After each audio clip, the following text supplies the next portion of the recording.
বর্ষা নামেই আতঙ্ক ছিল দুর্গাপুরের লাউদুহাট প্রতাপপুর গ্রাম পঞ্চায়েতের জামগড়া গ্রামের মানুষের কাছে। বেহাল নিকাশি ব্যবস্থার জন্য একটু বৃষ্টি হলেই বাড়িতে জল ঢুকে পড়ত।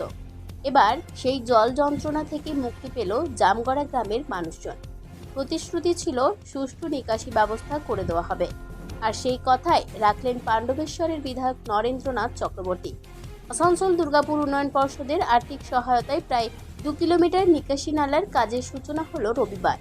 দাদা, দীর্ঘদিনের জামগড়া গ্রামের সাধারণ মানুষের দাবি ছিল এই ড্রেনটির ফলে প্রায় 5 ফুট জল জমে যেত। বর্ষাকালে সাধারণ মানুষ খুব সমস্যার সম্মুখীন হতেন। কি বলবেন, আজকে শুভ কার্যের উদ্বোধন হলো। দীর্ঘদিনের জামগড়া গ্রামের একটা প্রবলেম ছিল, বর্ষা এলেই মানুষ ভয় পেয়ে যেত, বাড়িতে জল ঢুকে যাবে, হ্যাঁ, এবং মানুষ অসুবিধায় পড়তো। গ্রামের মানুষের আবেদন ছিল, আজকে সেই ড্রেনটা করিয়ে দেওয়া হলো। আজ থেকে ড্রেনের কাজ শুরু হবে। আজকে মাননীয় কবি দপ্তর উপস্থিতিতে এই ড্রেনের শিলান্যাস হলো। প্রায় 2.5 কোটি টাকা ব্যয়ে প্রায় 2 কিলোমিটার ব্যাপী এই ড্রেন তৈরি হবে, এবং এই ড্রেনে যেমন যেখান থেকে ড্রেন শুরু হবে সেখানেও সিএসআর থেকে একটা পুকুর করা হবে জলটা কন্ট্রোল করার জন্য, সেটা করবে এসআর, আর ড্রেনটা করবে এডিডিএ 2.5 কোটি টাকা এবং 2 কিলোমিটার। যেখানে শেষ হবে সেখানেও আমরা পঞ্চায়েত সমিতি থেকে পুকুরটাকে করিয়ে কাটিয়ে গিয়ে আমরা সেখানে মাছ চাষেরও ব্যবস্থা করব। এই জলটা মমতা বন্দ্যোপাধ্যায়ের যে স্বপ্ন, জল ধরো জল ভরো, জলটাও যাতে নষ্ট না হয় সেটাও আমরা দেখব। শুধু গ্রামের মানুষকে অনুরোধ থাকবে যে আপনারা নিজের চেষ্টায় ড্রেনটাকে পরিষ্কার রাখবেন। দাদা বলছি, ইচ্ছাপুরে প্রায় 64 লাখ টাকা এস্টিমেটে দীর্ঘদিনের মার্শাল মুর্মুর বাড়ির থেকে জোড়া শিব মন্দির পর্যন্ত যে রাস্তাটা তৈরি হবে, এটা মানুষের অনেক দিনের আবেদন ছিল। মানুষ চাইছিল, বর্ষাকালে মানুষের যাতায়াতে খুব কষ্ট হতো। এই রাস্তাটা তৈরি হওয়ার ফলে দুর্গাপুরের সঙ্গে মানুষের যোগাযোগ আরও বেড়ে যাবে। শর্ট রুটে দুর্গাপুরের সঙ্গে ঢুকে যেতে পারবেন, এবং এটা মানুষের খুব কাজে লাগবে। নিকাশি নালার কাজ শুরু হওয়ায় বিধায়ক নরেন্দ্রনাথ চক্রবর্তীকে সাধুবাদ জানালেন গ্রামের মানুষ।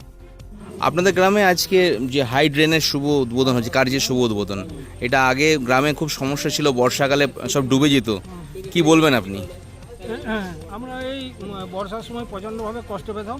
স্বাধীনতার পর থেকে আমরা কোনোদিন এই ধরনের কাজ দেখি নাই। আমাদের মাননীয় বিধায়ক শ্রী নরেন্দ্রনাথ চক্রবর্তী মহাশয়, তার বদান্যতায় তিনি যেভাবে আমাদেরকে সহযোগিতা করছেন, বা আমাদের এই গ্রামের এই জল যদি গ্রামের মধ্যে আর না প্রবেশ করে, বাইরে বাইরে সেই ড্রেন হয়, তাহলে আমাদের এই গ্রামের লোকরা খুব উপকৃত হবে। এমনকি বাইরে থেকে কোনো স্কুটার বা কোনো গাড়ি টাড়ি এলে জলের মধ্যে সে আটকে যায়। এতটাই জল এই কুলির মধ্যে হতে থাকে। প্রায় 5-6 ফুট জল আমাদের কুলির উপর, 4-5 ফুট জল চেপে যায়। অনেকের ঘরের মধ্যে জলগুলা ঢুকে যায়, তার জন্য আমরা খুব কষ্ট পাই। তবে যাই হোক, আমাদের মাননীয় বিধায়ক মহাশয় উনি যে আমাদের সহযোগিতা করছেন, এর জন্য ওনাকে অসংখ্য ধন্যবাদ জানাই, এবং তার দীর্ঘায়ু কামনা করি, এবং তৃণমূল সরকারের দীর্ঘায়ু কামনা করি। আগে যেসব বিধায়করা ছিলেন তারা সেভাবে এসব দিকে কোনো কর্মের দিকে কোনো লক্ষ্য দেন নাই, যার জন্য আমাদের প্রচণ্ড হারে কষ্ট ছিল। আমরা বারবার আবেদন নিবেদন করেও এর কোনো ফল পাই নাই।